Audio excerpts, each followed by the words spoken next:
Aujourd'hui, je vous partage une série de 3 vidéos pour mes recettes de mhajib et msemmen. Dans cette première vidéo, on va préparer la pâte et la sauce pour les mhajib. Pour cette recette, je vous recommande d'utiliser la semoule extra fine.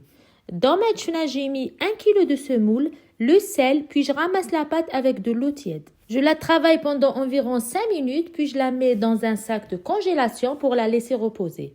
Personnellement, je l'ai laissée reposer 3 heures, mais vous pouvez très bien la préparer la veille. Pour la sauce de mhajib, dans une cocotte, je mets 4 cuillères à soupe d'huile neutre, des oignons finement coupés, du sel et du poivre. Je laisse bien revenir, puis je rajoute la purée de tomate, un peu d'eau, du paprika, une pincée de sucre. Je mélange le tout et je laisse mijoter jusqu'à avoir une sauce bien réduite. Une fois que ma pâte a bien reposé, je commence à la pétrir. Vous pouvez utiliser un robot, mais personnellement, je le fais à la main.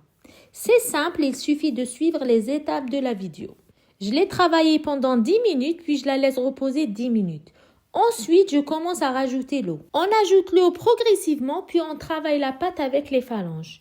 Une fois que l'eau est bien absorbée, on pétrit avec la paume de la main pendant 5 minutes. Et on répète cette opération 4 fois. Et vous verrez, la pâte devient plus claire, plus souple, c'est le signe qu'elle est prête. Il ne faut surtout pas mettre trop d'eau.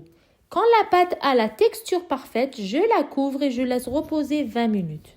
Ensuite, je commence à façonner des boules de taille moyenne que je dépose sur un plateau bien huilé. Je couvre et je laisse reposer pendant 30 minutes. Le repos, c'est vraiment le secret pour réussir des bons msemmen et mhajib. On se retrouve dans la deuxième vidéo pour passer à la préparation de mhajib.